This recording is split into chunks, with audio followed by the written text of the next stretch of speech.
إن ربكم الله الذي خلق السماوات والأرض في 6 أيام ثم استوى على العرش يغشي الليل النهار يطلبه حثيثا والشمس والقمر والنجوم مسخرات بأمره ألا له الخلق والأمر تبارك الله رب العالمين.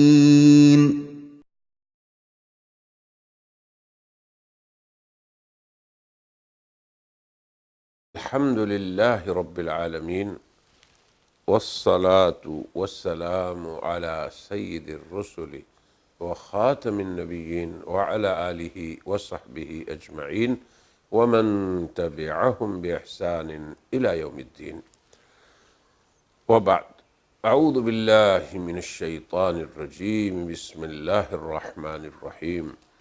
إن الذين يلحدون في آياتنا لا يخفون علينا وقال النبي صلى الله عليه وسلم الدين النصيحة. صدق الله العظيم وصدق رسوله النبی الکریم. سامعین و ناظرین، ہمارے سلسلہ دین بھلائی ہے، اس کا شعبہ قادیانی مغالطات. اس میں سے ہم قادیانیت کے کسوف و خسوف یعنی چاند گرہن اور سورج گرہن، کہ جب مہدی آئے گا ان لمہدینا آیتین، ہمارا جو مہدی ہوگا اس کی 2 نشانیاں ہیں کہ چاند گرہن جو ہے وہ رمضان کے اندر ہوگا. سب سے پہلے یہ نقطہ یاد رکھیں کہ رمضان میں چاند گرہن ہونا اور رمضان میں سورج گرہن ہونا، ماہ رمضان میں. اچھا، پھر اس کے بعد اس کا ایسے ہونا کہ تاریخ میں اس سے پہلے نہ ہوا ہو. لم تکون منذ خلق السماوات والارض، کہ جب سے اللہ نے اس نظام فلکی کو اور ارض و سماوات کو پیدا کیا ہے کبھی بھی نہ ہوا ہو. تو اب ہوتا کب ہے؟ 13، 14، 15 کو اس چاند کی بات ہو رہی ہے رات کو. اور سورج کو کب ہوتا ہے؟ 27، 28، 29 کو. اب مرزا صاحب کے زمانہ میں کب ہوا؟ سب سے پہلی بات یاد رکھیں کہ مرزا صاحب کے زمانہ میں بھی انہی راتوں میں ہوا جن میں ہمیشہ ہوتا ہے. اب 13ویں رات رمضان کی کوئی پہلی رات نہیں ہوتی رمضان کی، اور 28ویں تاریخ یہ مہینے کا نصف نہیں ہوتا. تو اس روایت میں رمضان کی پہلی رات کی تصریح ہے اور چاند کے سورج کے بارے میں مہینے کے وسط اور نصف میں ہونے کی تصریح ہے. تو اس ایسی روایت جس کے راویوں پہ بھی ہم کلام کر چکے، اور وہ روایت بھی ایک شخص کا قول ہے جس کا نام محمد ہے. کیا وہ امام محمد باقر ہے؟ اگر وہ بھی ہو اور اس روایت کے مطابق رمضان ہی میں گرہن لگے تو تب بھی وہ ایسا گرہن نہیں ہے کہ تاریخ میں اس سے پہلے نہ لگا ہو، بلکہ رمضان کی 13ویں کو گرہن کا لگنا، یعنی رات کو رمضان کی قمر کی چاند کا 13ویں رات کو گرہن اور سورج کا 28ویں تاریخ کو گرہن. ہم نے مستقل ایک مقالہ لکھا ہے خسوف اور کسوف پہ. اس میں ہم نے بہت سے گرہنوں کا ذکر کیا ہے جو کہ مختلف صدیوں میں حضور اکرم صلی اللہ علیہ وسلم سے لے کے یہ 14 صدیاں جو گزری، سب میں گرہنوں کی تاریخ کو ہم نے اکٹھا کر کے بیان کیا ہے کہ کئی بار رمضان میں گرہن لگا اور کئی بار 13ویں رات کو گرہن لگا. جبکہ روایت کہتی ہے کہ لم تکونا منذ خلق اللہ السماوات والارض، کہ وہ گرہن اپنے نوعیت کا نادر گرہن ہوگا، اس سے پہلے کبھی بھی نہیں ہوا۔ نمبر 1۔ نمبر 2 یہ بات کہ مہدی کے زمانے کا گرہن تاریخ میں اس سے پہلے کبھی بھی نہیں ہوا، اور ساتھ ہی کیا کہ وہ رمضان کی پہلی تاریخ کو ہوگا۔ اب مرزا صاحب کے زمانے میں 13ویں رات کو ہوا، تو 13ویں کو پہلی تاریخ کہنا تو سراسر دجل ہے۔ اور مرزا صاحب کے زمانے میں جو سورج کا گرہن تھا وہ 28 کو ہوا، تو یہ بات صحیح ہے کہ 27، 28، 29 یہ 3 دن ہوتے ہیں، تو 28 مہینے کا نصف یا وسط نہیں ہوتا۔ اب مرزا صاحب کے زمانے کا گرہن جو ہے وہ دونوں وصفوں سے آری ہے، نہ وہ اپنی نوعیت کا پہلا گرہن ہے کہ اس سے پہلے 13ویں اور 28 کو گرہن نہ لگا ہو، اور نہ ہی وہ یہ ایسا ہے کہ وہ تاریخ کے اندر پہلا گرہن ایسا ہوا ہو، یعنی یہ تاریخ کا اولین گرہن نہیں۔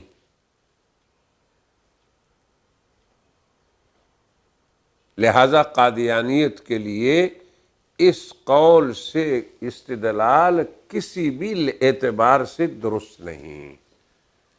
اب دیکھیں قادیانی کوشش کیا ہے کہ 13 کو پہلی رات بنائیں اور 28 کو نصف بنائیں، اس کوشش کو سمجھیں۔ اب اس کی تعویل دیکھیں کہ چاند گرہن جو 13ویں، 14ویں، 15ویں رات کو ہمیشہ ہوتا ہے، وہ مرزا قادیانی کے زمانے میں رمضان کی پہلی تاریخ کو نہیں ہوا، 13ویں رات کو ہوا۔ تو اب 13ویں رات کو مرزا صاحب پہلی رات بنانا چاہتے ہیں۔ ایسے ہی مرزا صاحب کے زمانے میں جو گرہن سورج کو لگا وہ نصف یعنی مہینے کے وسط میں نہیں لگا، آدھا مہینہ گزرنے کے بعد نہیں لگا، بلکہ وہ 28 کو لگا۔ تو انہوں نے کہا کہ دیکھو نا 27، 28، 29، تو 28 جو ہے وہ بھی نصفی ہو گیا نا، تو 13 کو پہلی تاریخ کہنا اور 28 کو مہینے کا آدھا کہنا، کہ دونوں ایسی رقیق تعویل ہیں جن کو کسی عقل مند کی عقل بھی تسلیم نہیں کرتی۔ تو حضور اکرم صلی اللہ علیہ وسلم نے ایسی تھوڑا فرمایا تھا کہ ہر مدعی نبوت ان کے بعد کذاب بھی ہوگا، بہت جھوٹ بولے گا، اور دجال بھی کہ بہت ہی بڑے دجل کرتا رہے گا وہ۔ تو یہ دونوں چیزیں جو ہیں اسی گرہن سے ثابت ہو جاتی ہیں۔ تو مرزا کا 28 تاریخ کو یہ کہنا کہ یہ مہینے کا وسط ہے، اور 13 تاریخ کو یہ کہنا کہ یہ مہینے کی پہلی رات ہے۔ اب دیکھو کس قدر طویل اس کی ظاہر البطلان ہے۔ اس وضاحت سے ہماری غرض اتنی سی ہے کہ اب بنائے ملت قادیانیت یہ خسوف اور کسوف کے چکروں کو چھوڑ دے اور شور نہ کرے اپنے وسائل اعلام پہ، اپنے سوشل میڈیا پہ، کہ دیکھ لو وہ مرد آ گیا ہے جس کا شمس و قمر نے بھی گواہی دے دی کہ وہ سچا مہدی ہے۔ تو اس کی سچائی کی یہ حقیقت ہے جس کو ہم نے آشکارا کر دیا۔ اس لیے ہم یہ چاہتے ہیں کہ اگر ہمارے اس بیان پہ اور قادیانی اس تعویل پہ تھوڑا سا تأمل کر لیں تو انشاءاللہ سبیل ہدا، ان کا ایک پروگرام ہوتا ہے سبیل ہدا، تو سبیل ہدا ان پہ واضح ہو جائے گا۔ تو ہم پوری اس مقالے کا خلاصہ آپ کے سامنے چند صدروں میں رکھ دیتے ہیں کہ اس ضعیف الاسناد کی قول کی جو نص ہے وہ یہ چاہتی ہے کہ مرزا صاحب کے یا مہدی کے زمانے کا گرہن اللہ تعالیٰ کے پیدا کیے ہوئے نظام فلکی کے خلاف ہو، یعنی چاند گرہن 13، 14، 15 کو نہ لگے، بلکہ پہلی تاریخ کو ہو۔ اسی طرح سورج گرہن مہینے کے آخر میں نہ لگے بلکہ مہینے کے وسط میں ہو۔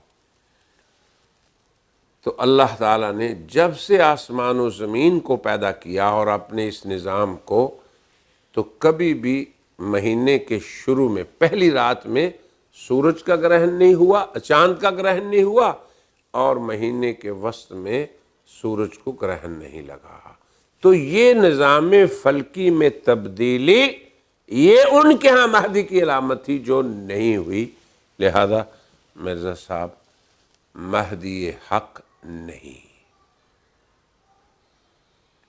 تو اب اس ضعیف الاسناد قول سے بھی کوئی چیز بھی ان کے کام کی نہ نکلی، بلکہ انتہائی غیر معقول تعویل کا سہارا لیا، اور وہ یہ کہ پہلی رات جو ہے رمضان کی، اس سے مراد گرہن کی پہلی رات ہے۔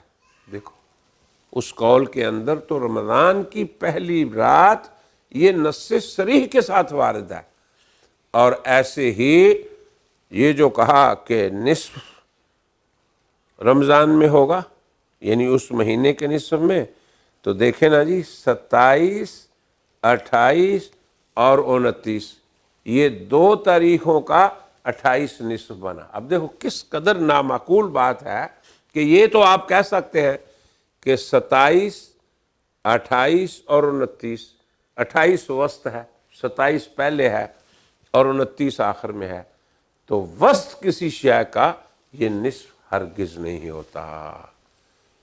یہ وسط کو نصف بنانا یہ عقل و منطق اور لغت کے کھلم کھلا خلاف ہے۔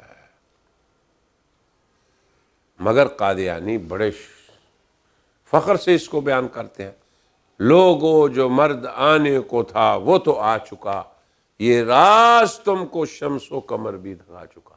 یہ ان کا کلام ہے۔